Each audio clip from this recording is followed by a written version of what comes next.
सुणा न तूं भुलाइजां, सुणा न तूं भुलाइजां ऐं नींहुं पियो निभाइजां। सुणा न तूं भुलाइजां ऐं नींहुं पियो निभाइजां।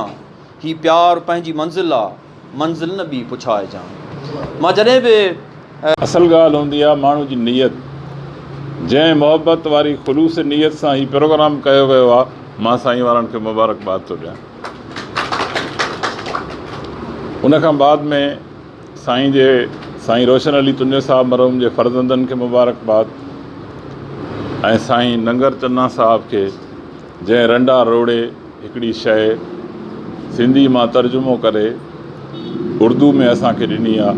हक़ीक़त में त सिंधी वारियूं त कहाणियूं साईं जूं मां पढ़ी न सघियो हुउमि बदकिस्मती, पर उर्दू वारियूं पढ़ी अंदाज़ो थियो त साईं क्लासिकल राइटर हो, केतिरे वॾे पाए जो लेखक हुयो। सो ऐं इहो ई ज़िंदा क़ौमुनि जो शेवो हूंदो आहे। ही ॿ जेके साईं जा फ़र्ज़ंद वेठा आहिनि, हे उन जा नस्बी वारिस आहिनि। तव्हां असां सभु उन जा अदबी वारिस आहियूं।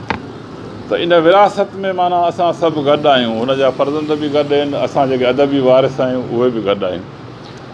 ऐं जेको कुझु साईं जी किताब खे थोरो सरसरी तरह मां मुतालो कयो आहे, उहो सिंध जो उमूमी कल्चर आहे। जेके हिते बुरायूं आहिनि उन्हनि खे कहिड़ी तरह सां उन्हनि हाईलाइट कयो आहे। ऐं हक़ीक़त में वरी उनखे उन सिंधी मिज़ाज मां खणी उर्दू ॿोली जे असुलु मिज़ाज में तर्जुमो करे रखणु, इहो हिकु वॾो कमाल आहे जेको नंगर चन्ना साहिबु कयो आहे। खेसि जस हुजे। ऐं हक़ीक़त में हिते जीअं कुझु दोस्तनि चयो त हे ॿाराड़ी जे हिसाब सां कहाणी आहे, हे शहरी। ख़ुदारा सिंध खे कॾहिं बि ॿाराड़ी शहरी वारो रूप न ॾियो। सिंध सिंध आहे, सिंध जी कहाणी सॼे सिंध जी कहाणी आहे। कंहिं न कंहिं तरह सां असां तव्हां सभु ॿाराड़ी जा आहियूं, वरी कंहिं न कंहिं तरह सां असां सभु शहरी आहियूं। सो इहो को डिफरेंस कोन्हे। तंहिंजे करे अॼुकल्ह पॉलिटिकली बि इहे मसइला हलनि था। सिंध बाबा सिंध आहे, सिंध मुतहद रहंदी, उन में ॿाराड़ी ऐं शहरी वारो इहो न अचणु खपे। सिंधी माण्हू सबाजड़ा आहिनि, उहो पंहिंजो कल्चर लिखनि था, हाईलाइट कनि था। अच्छा, समाज में उणायूं घणेई उणायूं आहिनि। हाणे जीअं हिकिड़ी कहाणी हुई, पंहिंजो दानिश गुम हो गया, उनजो मां रेफरेंस थो ॾियां। उहो असांजे इस्पतालुनि जे उमूमी कल्चर खे उन में हाईलाइट कयो वियो आहे। अलाह न करे तव्हां कंहिं माण्हू सां वञो हॉस्पिटल में, तव्हांखे महसूसु थींदो त ॼण त कंहिं तव्हां अहिड़ी जाइ ते आहियो जिते तव्हांजो को बि पुरसां हाल कोन्हे। ड्यूटी डॉक्टर सां ॻाल्हाईंदो त उहो मुंहुं परते करे तव्हांखे जवाबु ॾींदो। इहे हिकिड़ा बर्निंग इशूज़ आहिनि।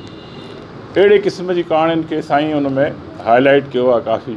मूंखे हाणे रिसेंटली हिकिड़ो तजुर्बो थियो। हिकिड़ो दोस्त मुंहिंजी ऑफिस में वेठो, हुनजी अचानक तबियत ख़राबु थी वई। मां हुनजो नालो नथो खणां। सही मां पर्सनली हुनखे खणी वियुसि त हुन बेड ते सुम्हारियो, हुन ते ब्लड लॻल हुजे त मां वरी डॉक्टर खे चयो, बाबा इहे शीट त चेंज कयो। उहो मुंहुं परते करे मूंखे चई, ॿिए खे चयो, सुपरवाइज़र खे। उनखां पोइ मां मैसेज करायो। जॾहिं उहो MS साहिबु आयो त हुनजा कन खड़ा थी विया। अरे हीअ आम माण्हू आहे, हीअ केरु माण्हू आहे, घटि पकड़ थी वई आहे हीअ सॼी।